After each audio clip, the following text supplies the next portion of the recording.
నమస్తే, welcome to అమ్మా news debate time. నేను మీ లక్ష్మీనాగ్ నహర్ శెట్టి. ఆంధ్రప్రదేశ్లో రాజకీయాలు రోజు రోజుకు రూపాంతరం చెందుతూ ముదిరి పాకన పడుతున్నాయి. ఎప్పుడు ఎక్కడ ఏం జరుగుతుందో తెలియని పరిస్థితి నెలకొంది. ప్రస్తుతం ఆంధ్రప్రదేశ్లో రాళ్ల రాజకీయం నడుస్తూ ఉంది. గత కొన్ని రోజుల క్రితం టీడీపీ అధినేత చంద్రబాబు రోడ్ షోలో ప్రసంగిస్తుండగా ఎవరో ఒక గుర్తు తెలియని వ్యక్తి ఆయనపై రాయి వేశారు.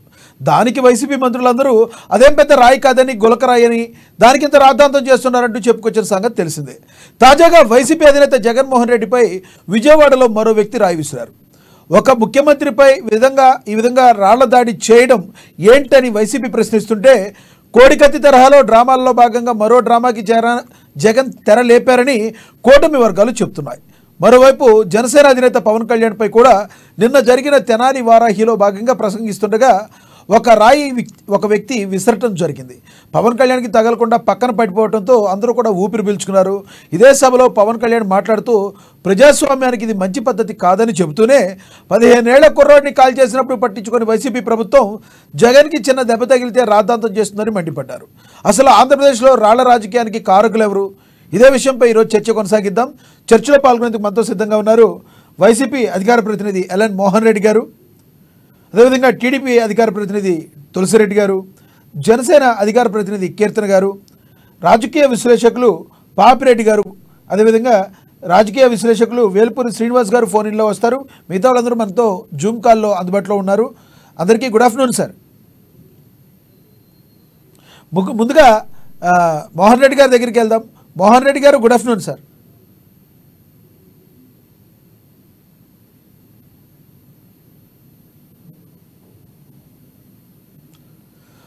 మోహన్ రెడ్డి గారు, మీ వాయిస్ మ్యూట్లో పడినట్టుంది, ఒక్కసారి చూడండి.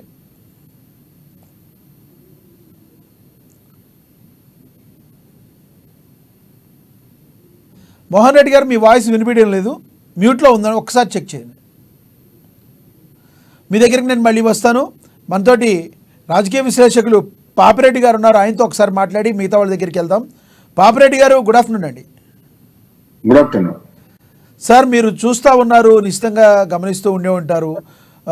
రెండు తెలుగు రాష్ట్రాల్లో కూడా వాడి వేడిగా ఎన్నిక ప్రచారాలు జరుగుతున్నాయి. దీనిలో భాగంగా ఆంధ్రప్రదేశ్లో ఒక అడుగు ముందుకేసి ఒక రకంగా రాజకీయ వాతావరణం మొత్తం కూడా హీట్ ఎక్కిందని చెప్పడంలో ఎటువంటి అతిశయోక్తి లేదు.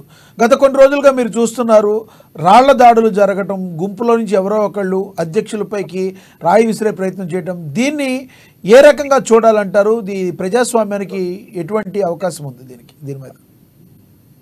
ఇప్పుడు మీరు అన్నట్టుగా రాజకీయాలు రోజు రోజుకు వేడెక్కుతున్నాయి. ఆ వేడి ఎంత దూరం ఏంటంటే అసలు వాస్తవాలు ఏంటిది, అవాస్తవాలు ఏంటి, అసలు ఏం జరుగుతుంది అనేది కూడా అది మనకు నిజాలు తెలియడం లేదు. ఇంకొకటి ఏంటంటే ప్రతిదీ కూడా రాజకీయం జరుగుతున్నది. ఇప్పుడు చంద్రబాబు గారి రాయడం పెద్ద సమస్య కాదని వైసీపీ ఉంటుంది. ఇప్పుడు స్వయంగా సీఎం గారికి గాయమైంది కాబట్టి అది మళ్ళీ కోడికత్య ఇంకో డ్రామా అని తెలుగుదేశం వాళ్ళు అంటారు. ఆ వైపు జనసేన వాళ్ళు కూడా మా నాయకుని రాయపడ్డదని వాళ్ళు అంటారు. అంటే ఇప్పుడు ఇవన్నీ మనం ఎట్లా చూడాలనుకుంటే రాజకీయాలు బాగా వేడెక్కుతున్నాయి. తర్వాత ఇంకోటి ఏంటంటే గతం అంటే ఒకప్పుడు అంటే స్వతంత్రం వచ్చిన తర్వాత చాలా కాలం వరకు కూడా రాజకీయాలు ఇంత వాడి వేడిగా లేకుండే. అంటే అధికారం ఉన్నా లేకున్నా ఒకటే, ప్రతిపక్షంలో ఉన్నా అధికార పక్షంలో ఉన్నా కూడా పెద్దగా ఏది మన వ్యత్యాసం పడదు.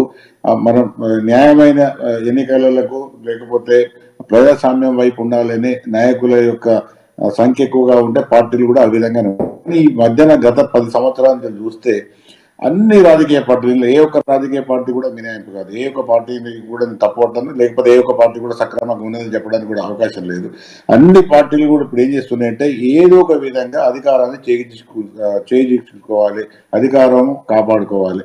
ఇప్పుడు వైసీపీ పార్టీకి కానీ ప్రభుత్వానికి ఏముంటుంది, మేము మళ్ళీ రెండోసారి రావాలి కాబట్టి తమ సర్వశక్తులు మేము దారపోసి మళ్ళీ మేము ఎన్నిక కావాలి.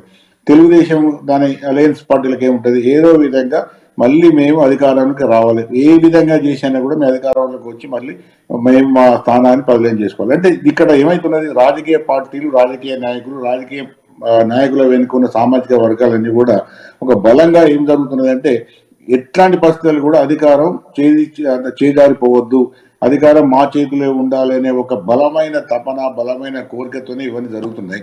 అయితే ఇప్పుడు ఈ రాళ్ళ దానిలో వాస్తవాలు అన్నవి మనకు తెలియదు. ఎందుకు తెలియదు అంటే రాయి ఎకంచిలో పడ్డది, అది నిజంగా కూడా వాస్తవం తెలిసినా కూడా వాస్తవాన్ని ఒప్పుకునే అంత కనీసమైన ఒక రాజకీయ వాతావరణం ఇవాళ ఆంధ్రప్రదేశ్లో లేదు. ఎందుకు లేదంటే పూర్తిగా పార్టీలన్నీ కూడా నిట్ట నిలున చీలిపోయినాయి.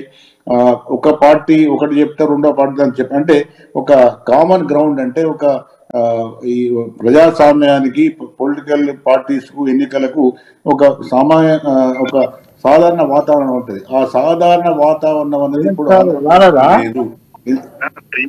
కాబట్టి ఏదో ఒక లెవెల్లో ఇవన్నీ కూడా జరుగుతున్నాయి. మా అటువంటి వాళ్ళ ఉద్దేశం ఏంటంటే ఇవి చిన్న చిన్న విషయాలే. రాళ్ళు వేయడం అనేది జనాలకు నచ్చకేవలన ఒక రాయవచ్చు, లేకపోతే కొన్ని రాజకీయ పార్టీలు కావాలని ఒక రాయించవచ్చు, లేకపోతే ఆరోపణలు ప్రత్యారోపణలు అనుకున్నట్టుగా వాళ్ళ పార్టీ వాళ్ళు వేసుకోవచ్చు. ఇవన్నీ కూడా ఏది కూడా తెలియదు. అంటే ఎవరికి తోచిన విధంగా వాళ్ళు చెప్పుకుంటున్నారు, ఎవరు సోషల్ మీడియా మాధ్యమాల ద్వారా వాళ్ళు ప్రచారం చేసుకుంటున్నారు, లేదా వాళ్ళ మీడియాల ద్వారా వాళ్ళు ప్రచారం చేసుకుంటారు. కాబట్టి వాస్తవాలు అనేవి తెలియవు. తర్వాత ఒకరి మీద ఒకరు ఎదురు దాడి చేయడము, అంటే వాడి వేడి, అంటే రాలేసుకునే కాదు, మాటల తూటాలు, ఎదురుదాడి చేయడం జరుగుతున్నది. కాబట్టి ఇవన్నీ కూడా మనం ఎలక్షన్స్ 13 మే వరకు కూడా ఇంకా కొన్ని సంఘటనలు జరిగే అవకాశాలు కూడా ఉంటాయి. ఓకే సార్, థ్యాంక్ యూ అండి. మీతో మళ్ళీ మాట్లాడతాను. మనతోటి వైసీపీ అధికార ప్రతినిధి ఎల్ఎన్ మోహన్ రెడ్డి గారు ఉన్నారు. మోహన్ రెడ్డి గారు, గుడ్ ఆఫ్టర్నూన్ సార్.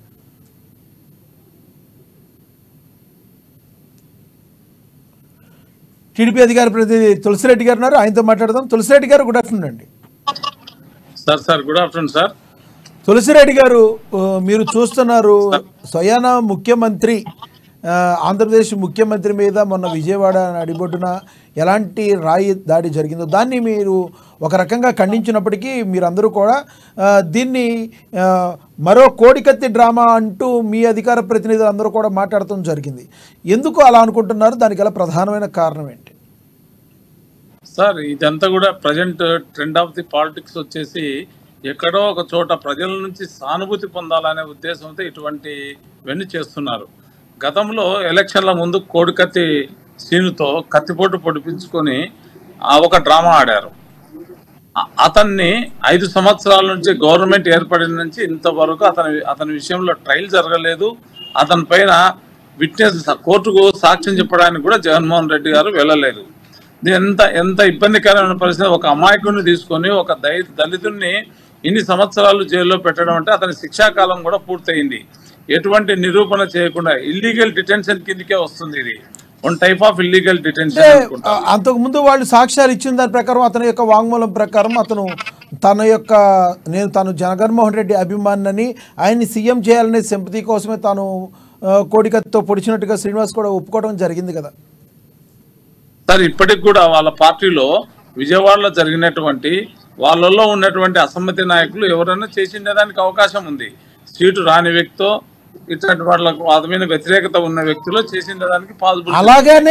అలాగనే ఎందుకు అనుకోవాలండి? అంటే ఎంతో మంది జగన్మోహన్ రెడ్డి తెల్లారేసిన తర్వాత టీడీపీ వాళ్ళు ఏంటి, జనసేన పార్టీ వాళ్ళు ఏంటి, బీజేపీ వాళ్ళు ఏంటి వ్యతిరేకించే అవకాశం ఉంది.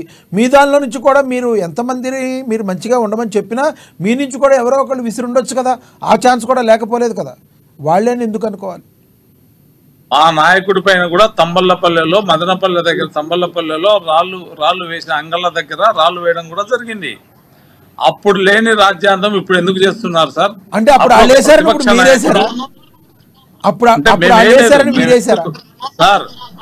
సార్ ఇప్పుడు ఒక ఆపధర్మ ముఖ్యమంత్రిగా ఉన్నాడు. అతనికి అన్ని సెక్యూరిటీలు ఉన్నాయి.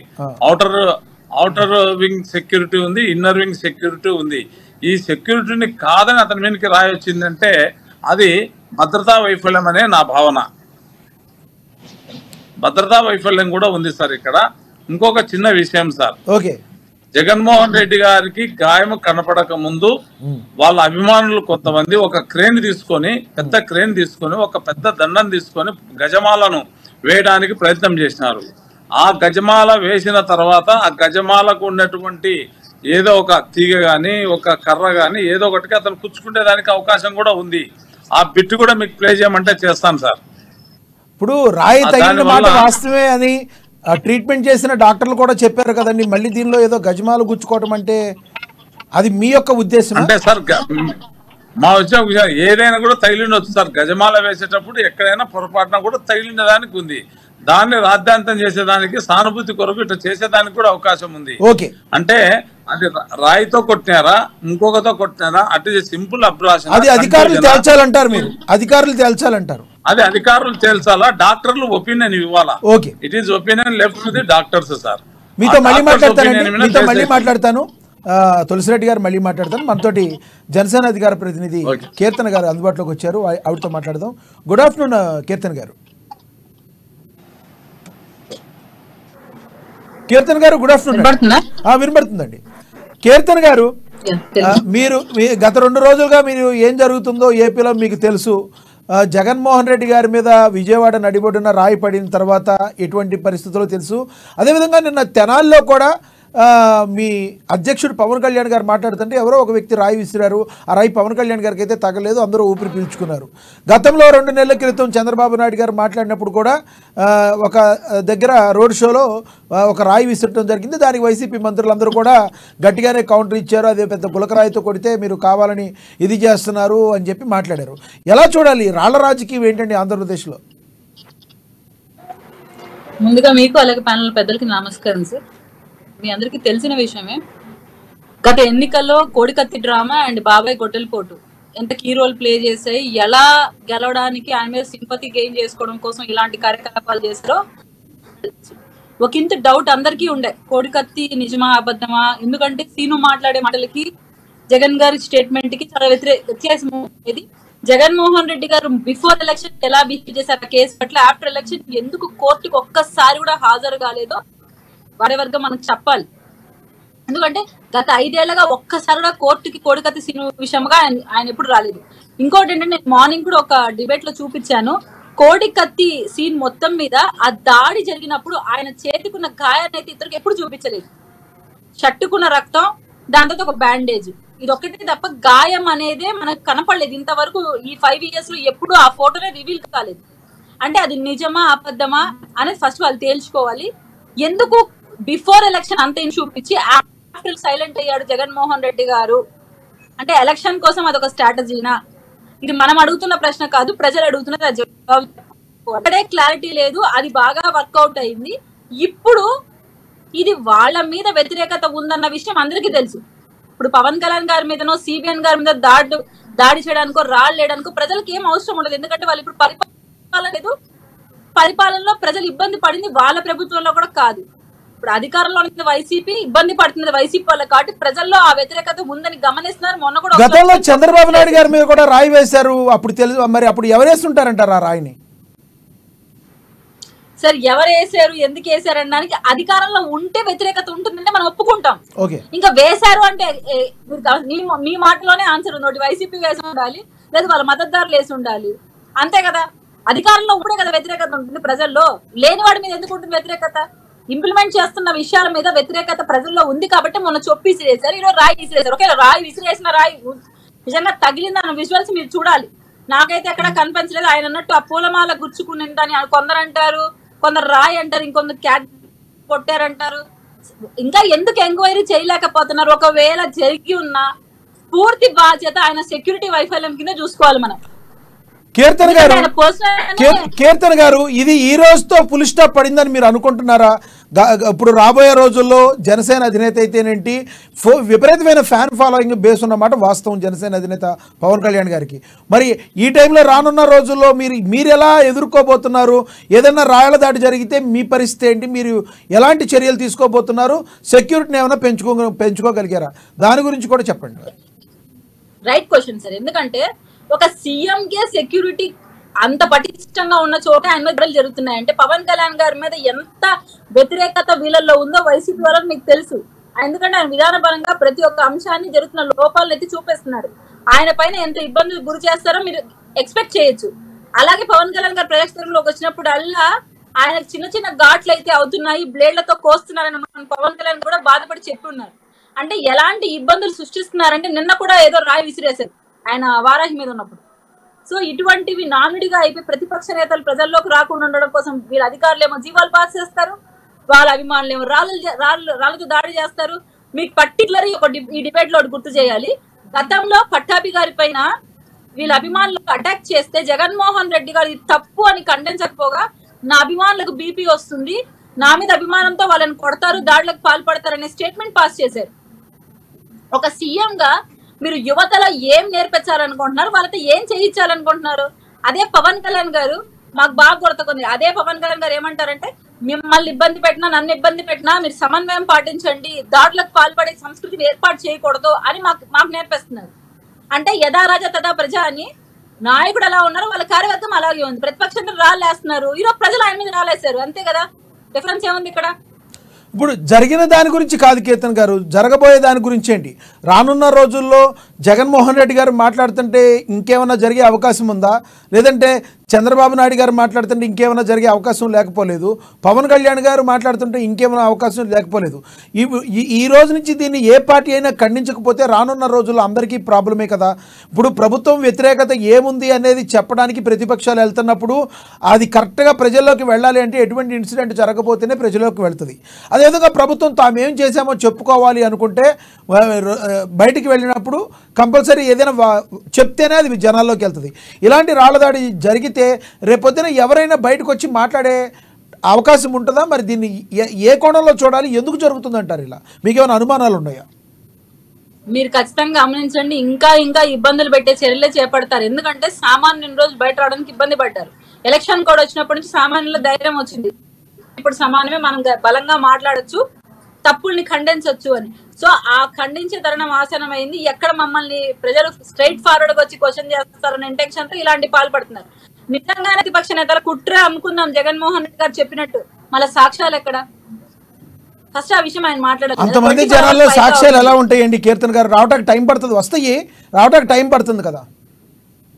24 hours అవుతుంది. మీ సెక్యూరిటీ ఎంత పటిష్టంగా ఉంది, సీఎం గారు పోలీసు వ్యవస్థ ఎంత గమనిస్తుంది, ఒక క్యాట్ బెల్ తో కొట్టే గానీ అంత గురిగా తగలదు. అంత చేస్తుంటే గమనించకుండా కెమెరాలకు చిక్కకుండా ఉంటుందా? అసలు లైట్ ఎందుకు ఆఫ్ అయింది ఆ ఏరియా మొత్తము? పవర్ లేదు అక్కడ ఆ ఏరియాలో. ఎందుకు లేదు? సీఎం గారి కాన్వాయ్ వస్తుందంటే పర్టికులర్ గా వాళ్ళు గమనించుకోవాలి కదా. అంటే లేదండి, అక్కడ ఏదో జరిగింది కాబట్టి రాయి తగిలిన తర్వాత సెక్యూరిటీ కారణాల దృష్ట్యా దాన్ని పవర్ ఆఫ్ చేశారన్నట్టుగా చెప్పారు వాళ్ళు. మాకున్న ఇన్ఫర్మేషన్ ప్రకారం ముందుగానే కొంచెం దూరం వరకు అని చెప్పారు. ఇంకోటి ఏంటంటే అందరూ అట్ టైం ప్రెస్ మీట్లు పెట్టారు. అక్కడ జరిగిన ఇన్సిడెంట్ కి వీళ్ళున్న ఆ టెన్షన్ లో ప్రెస్ మీట్లు ఎలా హోస్ట్ చేశారో నాకు అర్థం కావట్లేదు ఎమ్మెల్యేలు. పవన్ కళ్యాణ్ గారు నిన్న మాట్లాడుతూ తెనాలి సభలో మాట్లాడుతూ, వారాహి సభలో మాట్లాడుతూ చాలా తీవ్రమైన వ్యాఖ్యలే చేశారు. చిన్న దెబ్బకి ఇలా రాద్ధాంతం చేస్తున్నారు.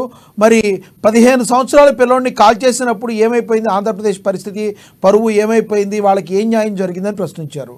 మరి ఆయన ఎందుకు అలా అన్నారంటారు? జగన్మోహన్ రెడ్డి గారు తగిలిన దెబ్బని చాలా చిన్నదిగా చూస్తున్నారు ఆయన, లేదంటే అవతల వాళ్ళకి జరిగిన దాన్ని అన్యాయం పెద్దదిగా చూస్తున్నారు? సార్ అలా ఏం లేదు. బలవంతులమైన ఈ చట్టాలు బలహీనంగాను, బలహీనులపై బలంగా పనిచేస్తున్నాయని మనం క్లియర్ గా చూస్తున్నాం ప్రతిసారి. సుగాలి ప్రీత అనే అమ్మాయి 14 ఏళ్ళు, ఆ అమ్మాయికి ఎంతవరకు జస్టిఫికేషన్ జరిగింది సార్? అమర్నాథ్ అనే అబ్బాయి విషయం మీరు గమనించారు. రీసెంట్ గా వాళ్ళ అక్క నేర్పిస్తున్నాడని ఒక అబ్బాయి వేరే వాళ్ళతో వైసీపీ కార్యవర్గంతో తప్పని చెప్పినందుకు అబ్బాయిని చంపేశారు. ఎంతవరకు న్యాయం జరిగింది సార్? సొంత భర్త ముందరే తాడేపల్లి ప్యాలెస్ దగ్గర ఒక అమ్మాయిని మానభంగం చేశారు. ఆ అమ్మాయి కేసుకి ఎంతవరకు న్యాయం జరిగింది సార్? ఈరోజు ప్రభుత్వ హాస్పిటల్లో మనం గమనిస్తాం, మన బోర్డులో ఎవరైనా వెళ్తే ఇలాంటి స్పెషల్ ట్రీట్మెంట్ ఉంటుందా సార్? నిన్న సీఎం గారికి అయితే పెద్ద సర్జరీ చేసినట్టు ఒక 20 మంది టీమ్ గా నిలబడి ఆయనతో సెల్ఫీ తీసుకున్నారు.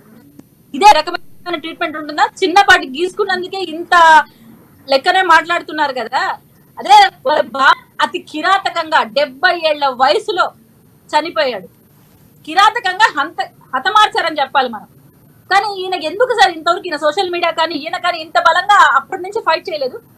టిల్ 5 years అవుతుంది కదా, పైనే అవుతుంది కదా ఈయన గవర్నమెంట్ లోకి వచ్చి. ఒకటి కీర్తన్ గారు, జరిగిన దెబ్బని చిన్నది అని చెప్పడానికి 1కి 4 సార్లు మీరైనా జనసైనికులైనా లేదంటే టీడీపీ కార్యకర్తలను ఆలోచించుకోవాల్సిన పరిస్థితి. రేపొద్దున ఏదైనా జరిగే అవకాశం ఉంటుంది కాబట్టి మరి దాన్ని చిన్న కోణంలో చూస్తే వాళ్ళ కార్యకర్తలు ఎలా ఉంటారో, రేపొద్దున మరి ఏ రకంగా ముందుకెళ్తారు? ఈసీకి ఏమైనా కంప్లైంట్ చేశారా మీరు? ఏంటి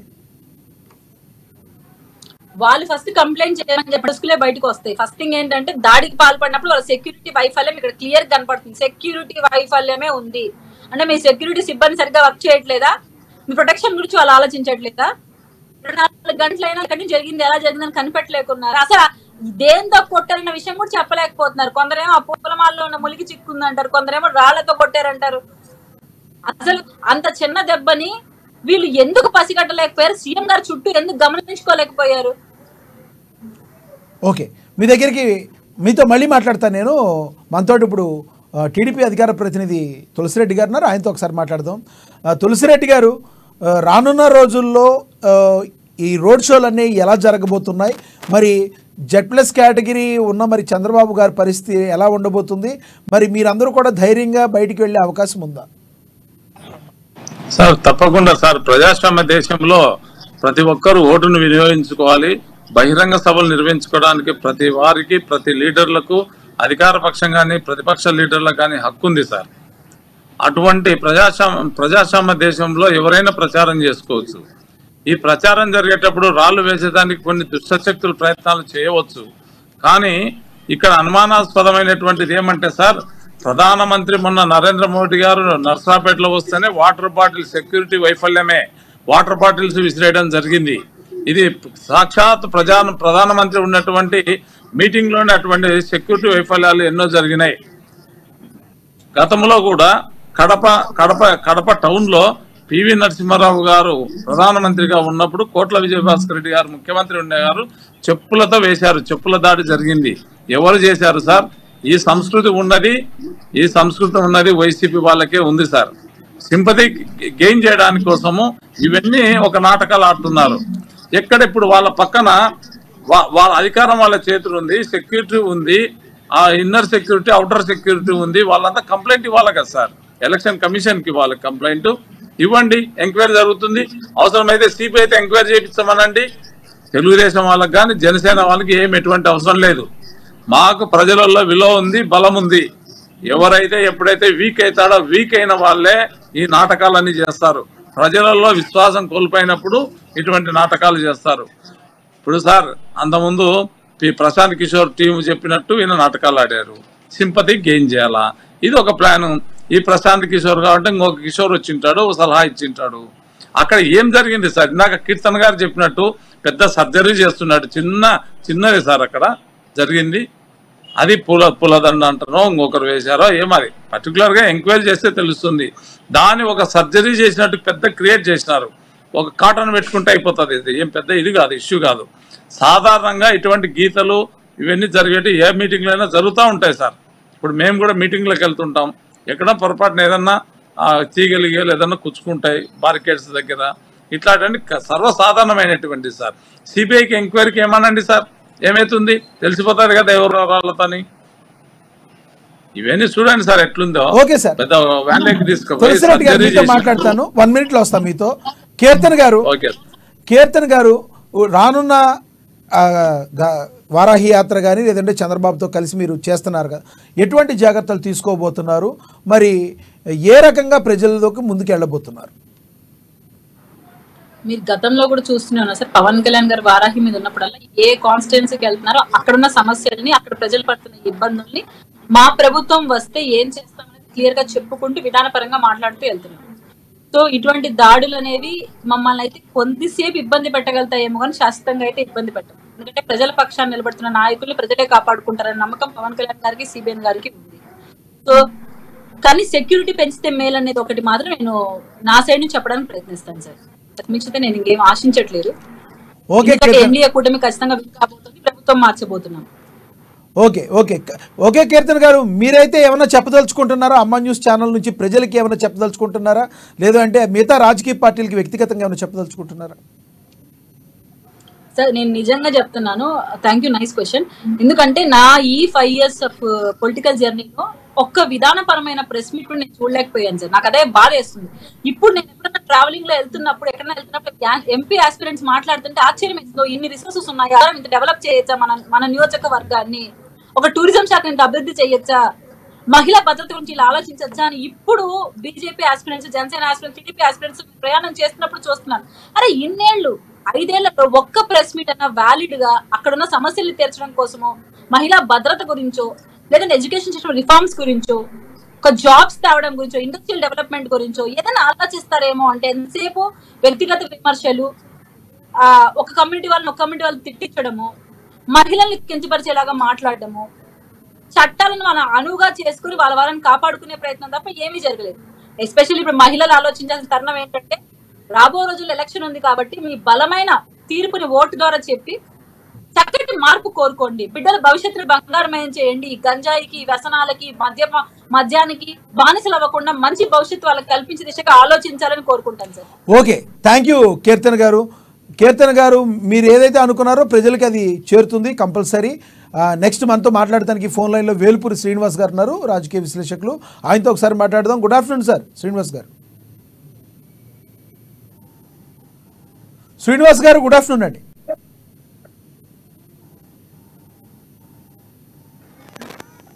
హలో లక్ష్మీనాథ్ గారు. Good afternoon sir. వినపడుతుంది. చెప్పండి సార్. శ్రీనివాస్ గారు, మీరు చూస్తున్నారు గత 2 రోజులుగా ఆంధ్రప్రదేశ్లో రాళ్ల రాజకీయం జరుగుతున్నట్లుగా తెలుస్తుంది. ఈ రాళ్ల దాడిని ఏ రకంగా చూడాలి, రేపొద్దున ఇలా జరగకుండా ఉండాలంటే ఎటువంటి చర్యలు తీసుకోవాలి, బ్రీఫ్గా చెప్పండి కొంచెం ప్లీజ్. ఆంధ్రప్రదేశ్లో పోలీస్ అనేది టోటల్గా ఫెయిల్యూర్ అయింది. మొన్న జగన్మోహన్ రెడ్డి గారి మీద ముఖ్యమంత్రి మీద దాడి జరగడం అనేది చాలా సిగ్గుచేటు రాష్ట్రానికి. అయితే ఈ దాడికి భద్రతా వైఫల్యం ప్రధాన కారణం. ఎవరైతే విజయవాడ సిపి ఉన్నారో కాంతిరామ్ టాటా కానీ, డీజీపీ కానీ రాజేంద్రనాథ్ రెడ్డి కానీ, అదేవిధంగా ఇంటెలిజెన్స్ డీజీ పిఎస్ఆర్ ఆంజనేయులు గారు, వీళ్ళ ముగ్గురిని కూడా సస్పెండ్ చేయాలి. ఎందుకంటే రాష్ట్రంలో ప్రతిపక్ష నాయకుల మీద అనేక సార్లు దాడులు జరిగినాయి. మాజీ ఎమ్మెల్యేలు, ఎంపీలు ఆ స్థాయిలో కూడా. అదేవిధంగా పవన్ కళ్యాణ్ గారి మీద కూడా విశాఖపట్నంలో అదే ఇప్పటి విషయంలో కూడా చేశారు. నిన్న కూడా చంద్రబాబు నాయుడు గారి మీద నిన్న కూడా రాళ్ళు వేశారు. అదేవిధంగా పవన్ కళ్యాణ్ గారి మీద వేశారు. గతంలో అయితే అమరావతిలో ఉన్నప్పుడు చంద్రబాబు నాయుడు గారి మీద రాళ్ళు చెప్పులు వేస్తే అప్పుడు డీజీపీగా ఉన్నటువంటి గౌతమ్ సవాంగ్ ఆ భావప్రకటన స్వేచ్ఛ ఉంది, రాళ్ళు వేయటం తప్పు కాదు, లేదా చెప్పులు వేయటం తప్పు కాదు అన్నారు. అంటే ఒక డీజీపీనే ఈ విధంగా మాట్లాడితే అధికార పార్టీకి తొత్తుగా ఉంటే ఇక రాష్ట్రంలో లా అండ్ ఆర్డర్ ఎక్కడ ఉంటుందండి? అందువలన ఎన్నికల కమిషను వీళ్ళ మీద పూర్తి స్థాయిలో చర్యలు తీసుకోవాలి. ఎవరు ఏ నాయకుడు ఏ పార్టీ అయినా కూడా లా అండ్ ఆర్డర్ చాలా పర్ఫెక్ట్ గా ఉండాలి. పోలీస్ టోటల్ గా ఫెయిల్యూర్ అయింది కాబట్టి మరి కేంద్ర బలగాలని తో ఇవాళ ఆంధ్రప్రదేశ్ రాష్ట్రంలో రేపు ఎన్నికలు నడిపించాల్సినటువంటి బాధ్యత ఉంది. అంతేకాకుండా నిజాయితీ పరులైన అధికారులు ఎవరైతే ఉన్నారో పోలీస్ అధికారులు వాళ్ళని పెట్టాలి. డీజీపీగా, సిపిగా, అదేవిధంగా జిల్లా ఎస్పీలుగా వాళ్ళని పోస్ట్ చేసినప్పుడు మాత్రమే ఆంధ్రప్రదేశ్ లో ఎలక్షన్ చాలా పర్ఫెక్ట్ గా జరుగుతుంది. ముఖ్యమంత్రి మీద మరి జడ్ప్లస్ కేటగిరీ ఉన్నప్పుడు ఇలాంటి దాడి జరిగిందంటే మరి పోలీస్ ఏం చేస్తుంది, ఇంటెలిజెన్స్ శ్రీనివాస్ గారు, మోహన్ రెడ్డి గారు ఏదో క్వశ్చన్ అడుగుతున్నారు, మీతో మళ్ళీ మాట్లాడతాను. మోహన్ రెడ్డి గారు గుడ్ ఆఫ్టర్నూన్ అండి. కొంచెం అంతరాయం జరిగినందుకు సారీ సార్. పర్లేదు. మీరు 2 రోజుల క్రితం జగన్మోహన్ రెడ్డి గారి మీద రాయి దాడి ఏదైతే జరిగిందో దానికి మరి ఈసీకి కంప్లైంట్ చేశారా? మీ తదుపరి కార్యాచరణ ఎలా ఉండబోతుంది, దాని గురించి ఒకసారి చెప్పండి. కంప్లైంట్ అంటే ఆల్రెడీ చేశారండి, కంప్లైంట్ చేయడం జరిగింది. శ్రీనివాస్ గారు, మీరు మళ్ళీ మాట్లాడుతారు కానీ మీరు కొంచెం లైన్లో వెయిట్ చేసి ఉండండి. మోహన్ రెడ్డి గారు మాట్లాడాక మీ దగ్గరికి వస్తాం. రాష్ట్రంలో ఎలక్షన్ ప్రచారం స్టార్ట్ అయినప్పటి నుండి ఎవరికి బుద్ధి పుడితే వాళ్ళ ఇష్టం వచ్చినట్టు వాళ్ళు ఎట్లా ప్రచార స్టైల్ ఎట్లుందంటే డైరెక్ట్ అధికార పార్టీ నాయకుడు ముఖ్యమంత్రి గారు ఈ రాష్ట్రానికి పెద్ద ద్రోహం చేసినారు. రాష్ట్రంలో ముఖ్యమంత్రి గారు చేసినటువంటి ద్రోహం కోలుకోలేని ద్రోహం చేసినట్టుంది. ముఖ్యమంత్రి గారిని దించడం అయితే ఏమో, ముఖ్యమంత్రి గారిని దించడము అనేది ఒకవేళ మాట్లాడే విధంగా మాట్లాడితే పర్వాలేదు, అత్తపాతాళానికి తొక్కి వేస్తామని ఒకరంటే, రాళ్లతో కొట్టండి అని ఒకరంటే, రకరకాలుగా వాళ్ళు మాట్లాడే కార్యక్రమాలను చూస్తుంటే వాళ్ళే రెచ్చగొట్టి కార్యకర్తలను కొట్టే విధంగా వాళ్ళ ప్రవర్తన ఉంది కాబట్టి వాళ్ళ కార్యకర్తలు వీళ్ళ నాయకులను చూసిన తర్వాత రెచ్చిపోయేదానికి ఇది మంచి ఒక ఆస్కారం కాబట్టి ఇంకొక నాయకుడు ఆ పార్టీలో ఉన్నటువంటి జాతీయ ప్రధాన కార్యదర్శిగా ఉన్నటువంటి లోకేష్ గారు ఎన్ని కేసులు పెట్టించుకుంటే అన్ని మీకు మంచి పదవులు ఇస్తానని చెప్పినటువంటి నాయకులు ఇంత దిగజారిపోయి మాట్లాడేటప్పుడు, నాయకుడు ఆ విధంగా దిగజారిపోయినప్పుడు, నాయకుడు ప్రవర్తన ఆ విధంగా ఉన్నప్పుడు, నాయకుడు నడుచుకునే నడవడిక అన్నమాట, వాడు పుట్టినప్పటి నుండి సచ్చిందాక వాడి నడవడికను కూడా ప్రతి ఒక్క కార్యకర్త ప్రజలు గమనిస్తుంటారు. వాళ్ళ నడవడిక ఆ విధంగా ఉన్నప్పుడు, వాళ్ళకు ఒకరికి ఒకరు పొంతన లేనప్పుడు, వాళ్ళు మాట్లాడే తీరులో ఏమాత్రం ప్రజాస్వామ్యబద్ధంగా లేనప్పుడు వాళ్ళ కార్యకర్తలు ఎట్లా సక్రమంగా నడుచుకుంటారు? కార్యకర్తలు సక్రమంగా నడుచుకుంటే పరిస్థితి ఎట్లా? మోహన్ రెడ్డి గారు ఒకటి, మీరు పెద్దవాళ్ళు, మోహన్ రెడ్డి గారు పెద్దవాళ్ళు, మీ వ్యక్తిగతంగా చెప్పండి, మీరు కూడా సౌమ్యులే తెలుసు మనకు కూడా. ఇప్పుడు ఏదన్నా ఒక ప్రాబ్లం జరిగింది అనుకోండి, ఆ ప్రాబ్లంని అక్కడితో ఆపేసినట్టు మాట్లాడితే ఒక పెద్దవాడిగా మనందరికీ కూడా ఎవరికైనా బాగుంటుంది, చిన్నవాళ్ళకి చెప్పేటప్పుడు లేదంటే మనకున్న ఆపోజిట్ వాళ్ళకి చెప్పేటప్పుడు. గతంలో నెల 2 నెలల క్రితం చంద్రబాబు నాయుడు గారి మీద ఒక రాయి పడినప్పుడు మీ మంత్రులు కొంతమంది ఎలా మాట్లాడారు సార్? అంటే మన అంబటి రాంబాబు గారు ఏంటి, లేదంటే కొడాల నాని గారు ఏంటి, లేదంటే కన్నబాబు గారు, వీళ్ళందరూ ఏం మాట్లాడారు? ఒక గులకరాయి తగిలితే చచ్చిపోతాడా, పెట్ట తగిలితే పెట్టే సావదు, మనిషి అట్టా చచ్చిపోతాడు, నువ్వు చేసిన మోసం వలన, నువ్వు సరిగ్గా పాలించకపోవటం వలన రాయేశారు, కానీ ఎందుకు రాయేస్తారు? ప్రజలు మిమ్మల్ని అసహించుకుంటున్నారు కాబట్టి మీ మీద రాయేశారని మంత్రి స్థాయిలో ఉన్నవాళ్ళు అలా మాట్లాడితే తప్పే కదా సార్? ఆ రోజున మీరు కనుక ఖండించుంటే దీన్ని, అంటే అధికారికంగా కొంతమంది మీరు అధికారికంగా ఖండించినప్పటికీ మంత్రి స్థాయిలో ఉన్నవాళ్ళు వీళ్ళు మాట్లాడుతూ ఎంతవరకు కరెక్టో, ఆ రోజున ప్రజల్లోకి ఏ రకంగా వెళ్తుంది? మరి ఈ రోజున అనటానికి లేకుండా పోయింది, చెప్పడానికి. బహుశా మీరు ఆ రోజున ఖండించుంటే ఈ రోజున జరిగేది కాదేమో కదా. డైరెక్ట్గా చెప్పండి మీరు దీన్ని, అంటే ఒక పార్టీ పరంగా కాకుండా వ్యక్తిగతంగా అడుగుతున్నాను మిమ్మల్ని నేను. మీరు మాట్లాడుతున్నటువంటి క్వశ్చన్ 100% పరిగణలోకి తీసుకోవాల్సిన క్వశ్చనే, కానీ మీరు దాంట్లోనే ఇంకోటి మీరు ఆలోచన చేయాల్సిన అవసరం ఉంది. అక్కడ చంద్రబాబు నాయుడు గారి మీద తిరుపతి ఎలక్షన్ అప్పుడు ఒక రాయి వేసినప్పుడు, ఆ రాయి వేసినటువంటి వ్యక్తి చంద్రబాబు వెంట పోయినాడు. ఒరే నా కొడుక, నువ్వు నీ కొడుకు నన్ను ద్రోహం చేసినారా, నా జీవితాన్ని నాశనం చేసినారా, నన్ను మీరు చంపుతారా అని ఎంటమన్నాడు. అంత ముందు రోజే అదే కార్యకర్త అచ్చెన్నాయుడు గారు ఇద్దరు కలిసి టిఫిన్ చేసేటప్పుడు, సార్ వాడు నాకు 25 లక్షలు ఇవ్వాలి సార్, 25 లక్షలు ఇవ్వకుండా నన్ను మోసం చేసినాడు సార్, వాడు నాకు ఇబ్బంది పెడుతున్నాడు సార్, వాడు నాశనం చేస్తున్నాడు సార్, ఎట్లా సార్ ఇట్లయితే బతికేది, నేను ఏంది సార్ నాకు ఈ విధమైనటువంటి ఇబ్బంది పెడుతున్నారంటే, వాడికి సరైన బుద్ధి లేదు, వాడు బుద్ధి లేనుడు కాబట్టి ఈ విధంగా నడుచుకుంటున్నాడు, అసలు పార్టీ లేదు, బొక్క లేదు, గట్టి చట్నీ అని చెప్పినటువంటి అచ్చెన్నాయుడు గారు అదంతా మనం చూసినాం. దాన్ని వదిలిపెట్టేసి కేవలం దీన్ని పరిగణలోకి తీసుకొని అక్కడ రాయేసింటే మీరు మాట్లాడితే సరిపోతుంది, ఇక్కడ రాయిస్తే సరిపోతుంది కదా అని అనేది తప్పు కదా. ఇప్పుడు అక్కడ ఏం జరుగుతుందంటే, వాళ్ళు వేసినటువంటి రాయికి అక్కడ ఉన్నటువంటి సందర్భానికి బాగా అర్థం ఉంది. ఇక్కడ వేసినటువంటి రాయి వ్యక్తి ఎవరో బయటకు వచ్చి, నేను పలానా క్యాండిడేట్ను, నాకు జగన్మోహన్ రెడ్డి ఈ విధమైనటువంటి అన్యాయం చేసినాడు, జగన్మోహన్ రెడ్డికి అన్యాయం చేసింటే నా కసి కోసం నేను జగన్మోహన్ రెడ్డి మీద రాయి వేసినానని వచ్చి చెప్పమనండి. అక్కడ వాళ్ళ తెలుగుదేశం పార్టీకి సంబంధించినటువంటి స్కూల్లో నుండి రాళ్ళేసి కొట్టి వచ్చి గతంలో ఒకటి జరిగింది. సారీ టు సే, మిమ్మల్ని అడగడం ఇంకొంచెం వివరం నాకు తెలుసుకోవాలనుంది. కోడికత్తి ఇష్యూలో దానిలో శ్రీనివాస్ని గురించి అధికారులు ఏం వెల్లడించారు సార్? అతను డైరెక్ట్గా నేను నా వ్యక్తిగతంగా మళ్ళీ సీఎం మన జగన్మోహన్ రెడ్డి గారు కావాలని నేను కత్తితో పొడవటం జరిగిందని కోర్టుకు వాగ్మూలం ఇవ్వడం కూడా జరిగింది కదా. సరే, మీరు చెప్పినట్టే అతను కావాలనే పొడిచినాడు అనుకుందాం, అతను సీఎం గారి అభిమానిగానే పొడిచినాడు అనుకున్నాం, ఆయన మళ్ళీ సీఎం కావాలనే ఉద్దేశంతో పొడిచినాడు అనుకో, దానికి జగన్మోహన్ రెడ్డి గారికి ఏం సంబంధం అసలు? ఇప్పుడు నా వ్యక్తిగత అభిప్రాయం నాకుంది, నాకు మీ మీద అభిమానం ఉన్నప్పుడు మిమ్మల్ని నేను వేరే రకంగా మిమ్మల్ని అభినందించవచ్చు, విమర్శించవచ్చు, ఏదైనా చేసి ఉండొచ్చు. జగన్మోహన్ రెడ్డి గారి మీద అతనికి ఇష్టం ఉందా, లేక జగన్మోహన్ రెడ్డి గారి దగ్గర అతను తెలుగుదేశం పార్టీకి సంబంధించినటువంటి ఒక కాంట్రాక్టర్ దగ్గర వర్క్ చేస్తున్నాడా, ఆ కాంట్రాక్టర్ అక్కడ తెలుగుదేశం గాజువాకకు సంబంధించి తెలుగుదేశం టికెట్ కు ట్రై చేసినాడా, అవన్నీ పక్కన పెడదాం. అతను నిజంగానే జగన్మోహన్ రెడ్డి గారిని పొడిచినాడు, జగన్మోహన్ రెడ్డి ముఖ్యమంత్రి కావాలనుకున్నాడు అని మీరు అంటున్నారు కదా. మరి జగన్మోహన్ రెడ్డి గారు నాకు అర్థమైందండి, జగన్మోహన్ రెడ్డి గారు ముఖ్యమంత్రి కావాలని అతను పొడిచి ఉంటే మరి జగన్మోహన్ రెడ్డి సరే నన్ను పొడిచారో నాకు ముఖ్యమంత్రి కావాలని ఏమని చెప్పినా, దానికి దీనికి అసలు పొందనుందా? అసలు జగన్మోహన్ రెడ్డి గారికి ఏంటి బుద్ధి లేని మాటలు మాట్లాడతారు వీళ్ళు. సానుభూతి కోసం రాయించుకుంటారు. ఎవడన్నా సానుభూతి కోసము ఇంత కొడితే బక్క హోల్ పడి బ్లడ్ వచ్చేట్టుగా కొడితే దాన్ని ఒకవేళ కనకర్తకి ఇక్కడ తగిలితే చనిపోతారు, ఇక్కడ తగిలితే కన్ను పోతుంది. ఈడొచ్చి కొట్టాడుగా గురి పెట్టి కొడతారని తెలుస్తుంది. ఎవడు అంత సూటబుల్ గా వచ్చి కొడతారు, మీరు దాచుకొని ఆ స్కూల్లో నుండి కొట్టండి, కొడితే నాకు దెబ్బ తగ్గుతుంది, ఈ దెబ్బ తగ్గితే నాకు సానుభూతి వస్తుంది, సానుభూతి వచ్చే నేను ముఖ్యమంత్రి అవుతానని ఎవరన్నా నీచమైనటువంటి నికృష్టమైనటువంటి చండాలమైనటువంటి దరిద్రమైనటువంటి వ్యక్తులు ఎవరన్నా కోరుకుంటారు అట్లా?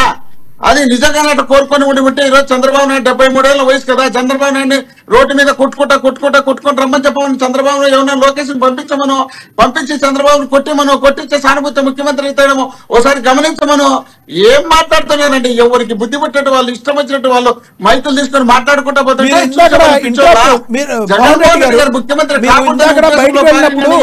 జనసేన అధికార ప్రతినిధి కీర్తన గారు మాట్లాడారు. ప్రభుత్వం వ్యతిరేకం ఉన్న వాళ్ళ మీదే రాయిపడే అవకాశం ఉంటుంది. ఇప్పుడు అంతకుముందు జగన్మోహన్ రెడ్డి గారు పాదయాత్ర 1000 కిలోమీటర్లు చేశారు. పాదయాత్ర ఆయన ఒక్కసారి కూడా ఆయనకి జరగలేదు, ఎందుకంటే ఆయన ప్రభుత్వంలో లేరు కాబట్టి. ఇప్పుడు ప్రభుత్వంలో ఉన్నారు కాబట్టి నచ్చక ఒకవేళ ఏమైనా చేసి ఉండొచ్చు కదా అన్నారు ఆవిడ. అప్పుడు మీరు లేరు, మీరు ఎలా రెస్పాండ్ అవుతారు? అడిగే క్వశ్చన్ ఆన్లైన్ ఉంది, అర్థం దాంట్లోనే అర్థం ఉంది. ప్రభుత్వంలో లేరు కదా, లేనప్పుడు దాడి చేయరు కదా. ప్రభుత్వం లేనప్పుడు ప్రతిపక్షం కదా. పాదయాత్రలు ఉన్నప్పుడు కదా అక్కడ కోడికత్తి జరిగింది. అది కోడికత్త, విషపు కత్త, వీళ్ళు పంపించిన కత్త, పవన్ కళ్యాణ్ కత్త, నారా చంద్రబాబు నాయుడు గారి కత్త, తెలుగుదేశం పార్టీ గాజువాక ఆశించినటువంటి కత్త, ఏ కత్తులు ఇల్లే డిసైడ్ చేస్తారనమాట. అది కోడికత్తి, ఇది గనకరాయి, ఇది కనకరాయి, దీంతో తగిలితే దెబ్బ తగలదు, దాంతో తగిలితే దెబ్బ తగులుతుంది, దీంతో పొడితే చచ్చిపోతారు, దీంతో పొడితే సౌరు, అవన్నీ వెళ్ళి డిసైడ్ చేసి పెడతారు. ఇష్టం వచ్చినట్టు రమ్మని పవన్ కళ్యాణ్ వచ్చి కొడతా రమ్మని చెప్పు, ఒకసారి చూద్దాం. ఆ కంటికి బట్టి కొడితే ఎట్లుంటుందో చూడమని చెప్పు. ఆ తర్వాత సానుభూతి వచ్చింది, ఓట్లు వేయించుకుని ముఖ్యమంత్రి మనం కనీసం ఎమ్మెల్యే కాలేకున్నాడు కదా ఆడ గాజువాకులు కొట్టించుకోమను, గాజువాకులు చెంప కొట్టించే వాళ్ళ ఆడమంచులతో కొట్టించుకోమను, లేదంటే పరకలతో కొట్టించుకోమను. ఆ తర్వాత సానుభూతి వచ్చింది, గెలుస్తాడు ముఖ్యమంత్రి, ఎమ్మెల్యే అవుతాడు. ముఖ్యమంత్రి కాదు కానీ ఎమ్మెల్యే అవుతాడు, కొట్టించుకోమను. ముఖ్యమంత్రి స్థాయిలో ఒక స్టార్ హీరో ఉన్నట్టున్నాడు జగన్మోహన్ రెడ్డి గారు. రాష్ట్రం కాదు భారతదేశం యావత్తు జగన్మోహన్ రెడ్డి గారి వైపు చూస్తుంది. ఈ రోజు బ్రహ్మాండమైనటువంటి సర్వేలు వస్తున్నాయి, జగన్మోహన్ రెడ్డి గారు మళ్ళీ సీఎం అవుతారని. ఇంత ప్రజాదరణ కలిగినటువంటి ముఖ్యమంత్రికి 1000 కిలోమీటర్లు 100 కిలోమీటర్లు తిరుగుతున్నారు. వేలాది మంది జనాలు రోడ్డు మీద ఎండకు నిలబడుకుంటున్నారు. మహిళలు కూడా చెప్పులు లేకుండా పరిగెత్తుకుంటా పోయి అన్నా జగనన్న అని వచ్చి కలిసిన తర్వాత నాకు జగనన్నతో కలిసినాను, నా జీవితం ధన్యమైపోయింది, ఇలాంటి ముఖ్యమంత్రిని కలిసడం నేను అదృష్టంగా భావిస్తున్నానని జనం భావిస్తున్నారంటే వీళ్ళు ఇష్టం వచ్చినట్టు ఇళ్లలో కూర్చొని వీళ్ళు ఇష్టం వచ్చినట్టు స్టేట్మెంట్ ఇచ్చుకుంటూ పోతే సరిపోదండి. రమ్మనండి 3 రోజుల్లో వారానికి బండెక్కి తిరిగితే జ్వరం వచ్చింది పడిపోయిందని చెప్పుకొని అది ఒక నటన, అది ఒక యాక్షన్. ఇది ఒక యాక్షన్ చేస్తాడు, ఎమ్మెల్యేని గెలిపిస్తారండి, అది ఒక సో అలాంటివి సానుభూతులు అంటే ఇవి కాదు సానుభూతులు. కత్తులతో పొడిపించుకోవడం ఇవి సానుభూతులు కాదు. రోజు నాకు జ్వరం వచ్చింది, 3 రోజులకు వచ్చి జ్వరం వచ్చింది, టైఫాయిడ్ వచ్చింది, క్యాన్సర్ వచ్చింది, నేను బతకను, నాకు ఓటేంటి, నన్ను గెలిపించాను సానుభూతి. ఓకే అండి, కీర్తన్ గారు ఉన్నారు మనతోటి, జనసేన అధికార ప్రతినిధి, ఆవిడ మాట్లాడతారు. కీర్తన్ గారు, మీరు విన్నారు కదా మోహన్ రెడ్డి గారు ఏవైతే మాట్లాడుతున్నారో, కంటిన్యూగా వారాహి యాత్రే చేయలేకపోతున్నారు, కావాలని ఎవరన్నా కొట్టించుకుంటారా రాయి పెట్టి, అది కావాలని చేసింది కానీ మాకేం అవసరం ఉంటుంది, ప్రతిపక్షాలు ఎలా మాట్లాడతాక అంటున్నారు మోహన్ రెడ్డి గారు. ముందుగా మోహన్ రెడ్డి అన్నకు నమస్తే అన్న. మేము కావాల్సి మీరు చేసుకుంటున్నారని చెప్పట్లేదు, కానీ ఎందుకు ఇంకా సాక్ష్యాలు బయటపెట్టలేకున్నారు? జగన్మోహన్ రెడ్డి సిద్ధాంతం బలహీనంగా ఉంది. ఒక సీఎం కి సెక్యూరిటీ కల్పించడం కోసం SSSG ఫోర్స్ అని పెట్టుకున్నాడు ఆయన, స్పెషల్ సెక్యూరిటీ గ్రూప్ అని. అంటే దగ్గర 400 మంది స్పెషల్ సెక్యూరిటీ ఆయనకుంది, వాళ్ళ కుటుంబ సభ్యుల కోసం ఆయన ఏర్పాటు చేసుకున్నాడు. అంత సెక్యూరిటీ ఉండి ఒక సీఎం కోసం పోలీస్ ప్రొటెక్షన్ ఉండి కూడా ఒక రాయి పడుతుంటే ఆయన్ని కాపాడలేని వాళ్ళు వీళ్ళేం పోలీస్ డిపార్ట్మెంట్, వీళ్ళేం మీకు సహకరిస్తారన్నా?